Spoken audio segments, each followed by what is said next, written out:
അപ്പോൾ ഗൈസ് എല്ലാവർക്കും നമ്മുടെ വീഡിയോയിലേക്ക് വീണ്ടും സ്വാഗതം. അപ്പോൾ ഗൈസ് നമ്മൾ ഇന്നലെ പോയിട്ട് കുറച്ച് വൈറ്റ് ഇതുള്ള ഗപ്പീസിനെ വാങ്ങിച്ചിട്ടുണ്ടായിരുന്നു. അതാണ് നമ്മുടെ പുതിയ ഗപ്പി. പിന്നെ നമ്മളാണെങ്കിൽ കുറച്ച് റെഡിനെ വാങ്ങിച്ചിട്ടുണ്ടായിരുന്നു. നമ്മുടെ ഡംബോയർ ഗപ്പീസിനെ അവിടെ മാറ്റിയിട്ട് നമ്മൾ ആ റെഡിനെ വെച്ചിട്ടുണ്ടായിരുന്നു. അതിനെയും കാണിച്ചിട്ടുണ്ടായിരുന്നു. ഇതിന് നമുക്ക് റെഡ് ഫുൾ റെഡാണ്. പിന്നെ നല്ല മഴ പെയ്യുന്നതിന് കൂടിയിട്ട് ഉള്ളിലേക്ക് വരാം.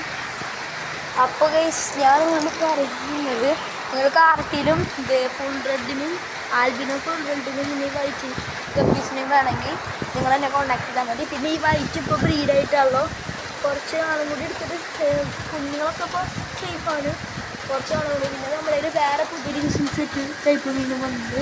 ഇതിൻ്റെ പേരെന്ന് വെച്ചാൽ ഡിഫറൻറ്റോ ഉണ്ടാവില്ല, ചോദിച്ചപ്പോൾ മനസ്സിലായി. പിന്നെ നമ്മുടെ കയ്യിൽ 2 ഫൈറ്ററും വന്നിട്ടുണ്ട്. ഞാൻ നിങ്ങൾക്ക് കാണിച്ചിട്ട് മഴയായതുകൊണ്ട് അങ്ങോട്ട് പോകാനും പറ്റില്ല. ഇതേ കണ്ട, ഇത് പീച്ച് കളറാണ്. പിന്നെ ഒരു റെയിൻബോ ടൈപ്പ് ഉണ്ട്. അപ്പോൾ അത്രയൊക്കെയാണ് ഇന്നത്തെ video. I am setting of.